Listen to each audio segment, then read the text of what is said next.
All right, here we go. The playoff herd hierarchy. Fire away. Herd hierarchy. Time is now. Let's go. The top 10 NFL teams according to Colin. Number 10. You know, I don't know if the Packers are the 10th best team in the playoff, but Jordan Love is 6-2 in his last 8 as a starter with 113 passer rating.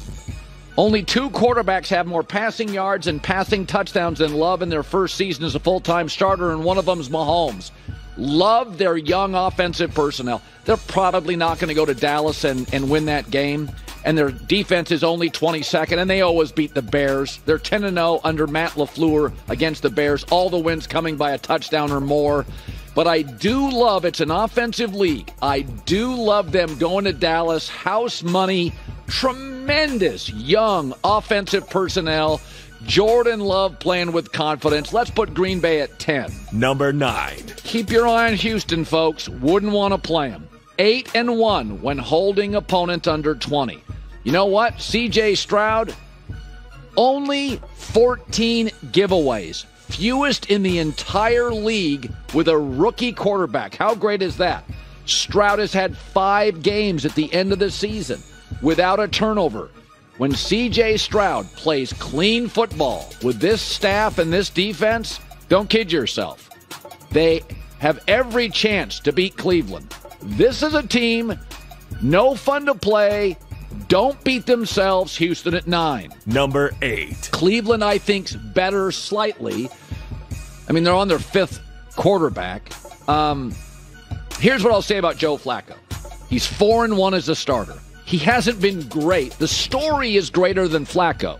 He's had a 90 passer rating, 13 TDs, 8 picks. He still throws picks. So his story has been great. But Flacco hasn't been great. C.J. Stroud has been the better quarterback this year. That's why this game, Houston's the dog at home, is a very interesting play. My gut is, though, that Cleveland has that offensive coach. They've got a better roster at this point. Cleveland at 8. Number 7. Rams beat them, though, and the Rams are better. 6-2 when Stafford, Kupp, Nakua, and Kyren Williams play.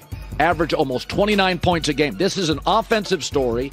Matthew Stafford over the last 6 games is on a heater. I think when I really bought into this team is when they went to Baltimore on the East Coast early game and lost in overtime and outplayed them. Kyren Williams, you know, he's 3rd in the NFL in rushing, 5th-round kid out of Notre Dame. Great coach, great quarterback. Everybody offensively right now is healthy, and that's a lot of playoff football, being healthy. Number 6. But Detroit's favored over them. They're not healthy. Tight end Sam Laporta, the rookie, is tremendous. He'll probably not play. Now, they're the 2nd team in league history that has 4+ players, each with 10 touchdowns or more. Gibbs, Montgomery, Laporta, St. Brown. Offensive line, better than the Rams. Great at left tackle. Number 2, according to PFF. Jared Goff, only behind Tua in passing yards. So my guess is the Rams and the Lions, dubious young secondaries. It's going to be a shootout. I think I like Detroit at home, but if Laporta doesn't play, this thing is really up in the air. Number 5. Kansas City. Back-to-back wins, first time since that 6-game winning streak, weeks 2 through 7. Listen, I don't think they're a great team. If you look, they led the NFL in offensive penalty yards this season. They led the NFL in most drop passes. It's not a work of art. They do it with defense. This is the transition year from the first part of the dynasty. They're transitioning, pivoting to the 2nd stage of the dynasty. And it's going to be, because Mahomes makes a lot of money now, a lot of young defensive players they rely on. It should be noted, though, Travis Kelce in the playoffs, 14 playoff games, 16 touchdowns. This is when Travis Kelce really illustrates how great, very Gronk-like, very Kellen Winslow, Gronk, Tony Gonzalez-like, these are the games he separates. Number 4. Cowboys, 11 wins by 20 or more points, most in league history. You know, we bang on Dak Prescott, but he did lead the NFL in completion percentage at 69.5% in touchdown passes, and he really only has one great receiver, CeeDee Lamb. So again, they're not very potent as a run team. But they can win with a lead. They can win from behind because of Dak. I think a home playoff game, they're dangerous. I don't trust them on the road. But Dallas is a really good football team. The NFC is weaker than the AFC. They could certainly win a couple of playoff games. Number 3. Had Buffalo here for a while. 5-1 against playoff teams this year. 6-1 since they removed offensive coordinator Ken Dorsey. They're twitchier than years before on the outside. They have a more established run game. I think their offensive line's playing better. Multiple touchdowns in 15 straight games from Josh Allen. He almost single-handedly won that game against Miami despite his mistakes, despite his flaws. He is a force of nature. I have Buffalo at 3. Number 2. Pretty easy. Final 2, I got San Francisco at 2. Only team in the league to rank in the top 3 in scoring offense and scoring defense.